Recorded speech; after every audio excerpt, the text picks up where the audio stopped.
This is the most dangerous and safest place to be. When you align with the will of God, you could change the world in 4 easy steps.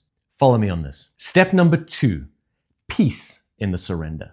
We all have free will, and that free will makes plans. And as we navigate life, we're bound to bump into people with opposing plans and wills. And a lot of the time, in order for one to succeed, the other must fail. Consider a farmer praying for rain on the same day that a bride and groom prays for sunshine. Many are the plans in a man's heart, but God's purpose will prevail. So how do we find peace when we have to surrender our hopes and dreams to God's will? I think it helps to understand that there isn't just this one giant plan for humanity that God bullies us into. God's will doesn't ignore our will, it wants to partner with it, as long as they're not in opposition with one another. How do I know this? Well, God tells us that He already has a plan for our lives, a tailor-made, individual-sized plan, a plan to prosper us, to give us a hope and a future, much like a parent might have for their children. When I was 7 years old, my brother and I shared a bicycle. Every day, we would have to take turns. One day, when it was my turn,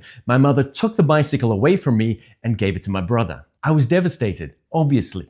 It wasn't fair. I wanted to ride the bike, but it was not my mother's will that I ride the bike. 2 minutes later, I understood why. When, through my tears, I saw my mother present me with my very own bicycle. And just like a parent, God's guidance filters out the things that we believe we want from the things He knows we need. And as we mature and begin to trust, we are given a peace that transcends understanding. When things like our hopes and dreams get taken away, or die, or happen for someone else, God is saying, I got this. I'm working all things for the ultimate good. This loss, this win. This pain, this joy. This life in a wheelchair, this heart opened because of your faith. I'm working it all together, not just for your good, but for the ultimate good.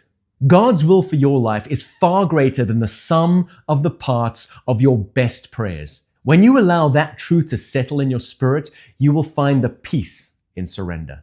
I'll be honest, I forget those things at times. If you asked my friends, I doubt that they would describe me as the poster child of peace and tranquility. I'm a control freak, and I get bent out of shape often. So what do I do to regain that peace? Well, in step 3, we're going to look at the magical prayer for realignment.